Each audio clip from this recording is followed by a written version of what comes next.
Hello everyone, my name is DeadlySlob of TGN.TV. Today I'm going to show you my Cinderbloom Obsidium ore run in just over 10 minutes in Hyjal. This is a great run for materials because you get gems, the Obsidium ore, volatile earth, fire and life, Cinderbloom, Stormvine, and living seeds. That's what you can get from this and possibly more stuff. I mean, leave it in the comment section below if I missed something. There will be maps at the end of the video just like in my whiptail farming guide. For now, players who have mining and herbalism, this is the ideal gold run because the amount of different materials you get, and it also in places like Uldum, the ore and herb routes are completely different, whereas in Hyjal they're almost identical. If you have herbalism, or if you just have mining, you may want to fudge up the route a little bit to meet your specifications. However, I'll go into the different areas on the map where the materials actually are. In the northern Hyjal area, you're going to find more Stormvane than Cinderbloom.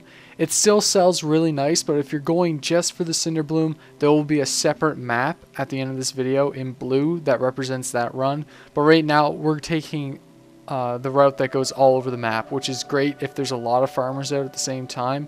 The wider range you can get, the more possibilities you'll be able to find your mats that you need. If you're going to be a small little route, you're probably not going to get the respawns fast enough. That's the way I see it anyway, and it seems to be working out for me. If you haven't already seen my whiptail video farming guide, and you have 525 herbalism but you don't have mining, that's the best place to do it. I wouldn't recommend farming Cinderbloom all that much, maybe when the market price is a little bit higher. However, I like whiptail because it sells better. Unless you're a scribe, the difference between whiptail and Cinderbloom when you're scribing is because whiptail gives you more of those burning embers, whereas Cinderbloom gives you more of the actual physical ink. So if you're making glyphs, you're going to want to buy Cinderbloom over whiptail. But if you're making dark moon cards, you're going to want to buy whiptail over Cinderbloom and such. If you have any questions for me, by the way, leave it in the comment section below. If you want to see anything specific, also leave that in the comment section below. Remember, I have 2 level 85s, a hunter and a druid. And one of my things I asked you guys last video was I was jokingly saying a let's try the PvP video, but I got a lot of thumbs up. So I may do that. Tell me what you think as well in the comment section. Do you want me to attempt the PvP for you guys as a big old joke? Because I'm not a professional PvP player at all.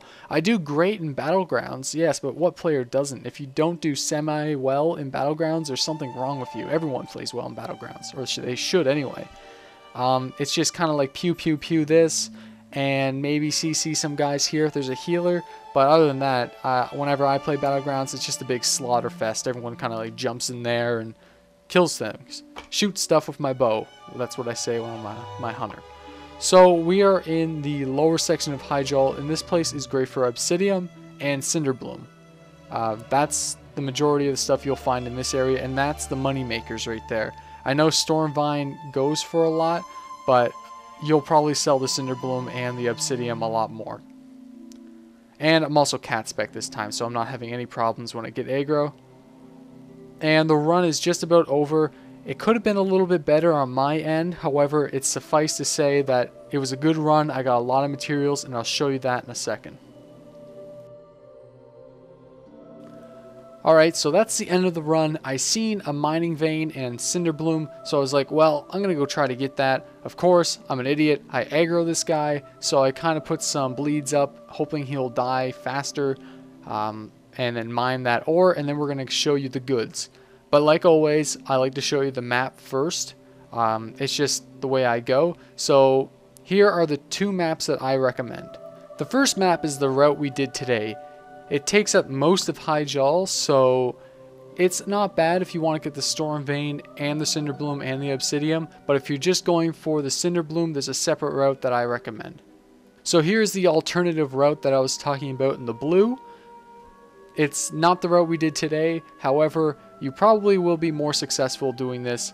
On high pop hours, you may want to do the red route, but The blue one is for Cinderbloom and Obsidium only. You will rarely find a Storm Vein when you're doing that blue route right there, and it's what I recommend. I just wanted to get both of the routes in one video, so I just did that, the northern area of Hyjal. So what did I get from farming in Hyjal today? Well, we got 3.5 stacks of Obsidium, we got 2 volatile earths, 1 green gem, and 1 3/4 stack of Cinderbloom. And of course, 7 volatile lives and some living seeds. I'm not going to post how much gold you make per hour because it depends on your server, but it's a lot. So make sure you give this route a try if you have herbalism and mining. My leveling videos are still on hold, but please make sure you give a thumbs up and a comment, and things might turn the other way, but for the time being, I'm going to stick to some endgame content until things get sorted out. So my name is DeadlySlob of TGN.TV. Good luck, happy farming, and I hope you guys get a lot of gold. See you next time.